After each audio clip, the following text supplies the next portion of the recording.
We at the station, I received just today actually a number of emails, and when I said that this was the hottest ticket in town tonight, I'm not kidding. It really was. You would not believe what people were doing and trying to get these tickets to be. Were some of them lying? Were some of them lying? Well, they were lying.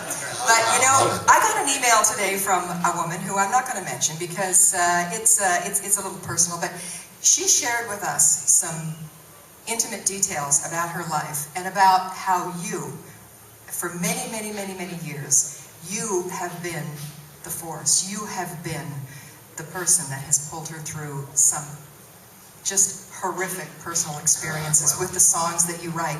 And you know, that's what you do with those lyrics, and the internet has allowed us to be connected. So when fans tell you that they love you, do you think they're kind of wacky, or you just go, you know what, thank you, thank you, thank you? Well, here again, I'm not putting myself in the caliber of Morrison and Lennon and Pete Townsend and all those guys, but I mean, I can just imagine what it would have felt like back in the 60s if I could have sent an email to John Lennon, or if I could have blogged to Jim Morrison on the outside chance that he would read it. You know, that would have excited me a lot. So if I am, you know, 1% to people of what those guys I mentioned are to me, then I can understand it, you know. And I mean, I still have people writing to me perusing lyrics that I wrote in 1972, and who wouldn't like all that praise? You got to be crazy not to enjoy that, you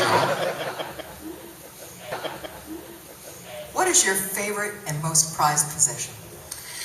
Favorite and most prized possession? I have many of them. One is a complete mint set of Look and See cards from 1954. Also my classic comic books, first editions. Who's your favorite character? My favorite what? Your favorite character in those comic books? Well, I was always a fan of Charles Dickens, and I was always a fan. Classic comic books, I mean the classics illustrated, but where before television, if you were young and you couldn't wade through Macbeth and Hamlet and Great Expectations and Christmas Carol, you could buy the 15-cent comic book and learn the whole story. As a matter of fact, when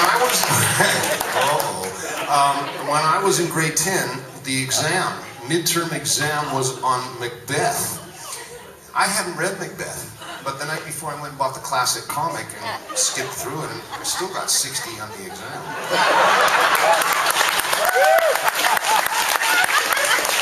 I'm very nostalgic. I have a huge collection of films that I saw when I was young. I have a monstrous music collection in my hard drive. I have 3 terabytes wired in RAID. You computer people know what that is. It's redundant audio, blah blah blah, something or other, RAID. So God forbid even 2 of them go down, you still have your library. I have over 80,000 titles now in my hard drive, and that's a lot of music. And it goes from 1909 till present day. I even have Madonna in there, but historically you have to have everything. I was at her concert the other week, so I know what you're saying. Hey, she was great. Anybody who can make $500 million has to have something going. Absolutely. Just maybe not necessarily vocals. So, what is your favorite movie in all those films? Is there one in particular? The Deer Hunter blew me away. I've gone to see that actually on the big screen 3 or 4 times. I think De Niro and Walken, particularly Walken, in those scenes when De Niro goes back and he's on heroin by that time and playing Russian roulette and they're betting on who's going to die. I mean, it was just a remarkable film.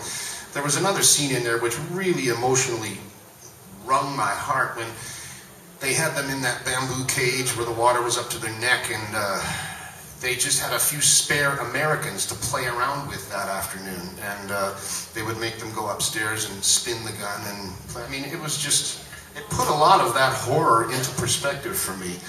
Deer Hunter, by far, you know, one of the most powerful things I've ever seen. I also, I go way back to film noir. I loved The Lost Weekend with Ray Milland. I thought that was remarkable. And, well, of course, the Godfather stuff was all ridiculously good. And the one that bombed miserably and made Coppola bankrupt, which I still love to this day, and I don't know why it didn't happen, was called One from the Heart.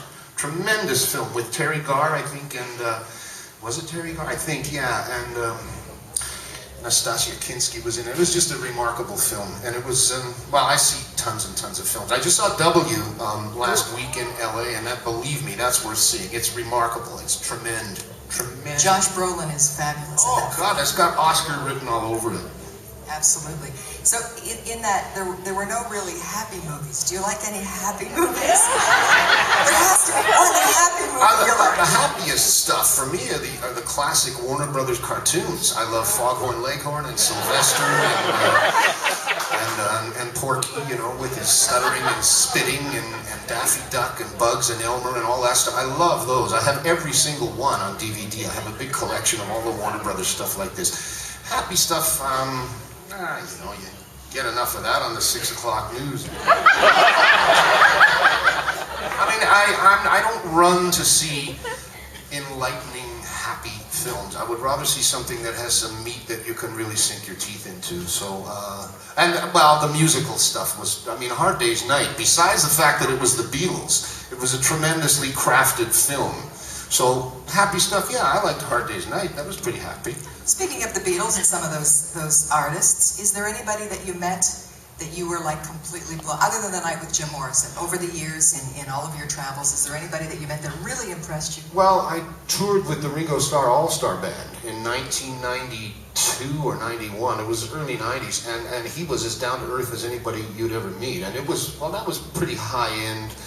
It was a private plane going all over the world for 9 months, and it was a tremendous band. Todd Rundgren, Nils Lofgren, Joe Walsh, Dave Edmunds, all on guitar.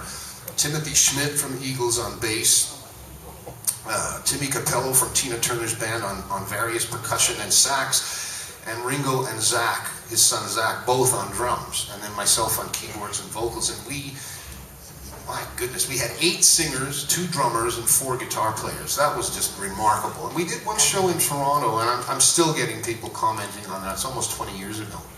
What is your happiest moment? Happiest moment I had to say, I think, was the Seattle Pop Festival. Career-wise, I had just turned 21, and we played all 3 nights. There were 150,000 people. It was 1969. It was way better than Woodstock, but nobody filmed it.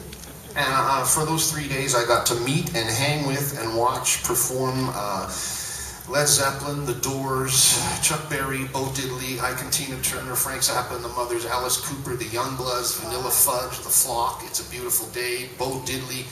It just went on. And the Byrds, the Burrito Brothers. It was remarkable. I mean, it was just non-stop for 3 days from noon till midnight. And I was just off the ground like this the whole 3 days. I was 21, for gosh sakes.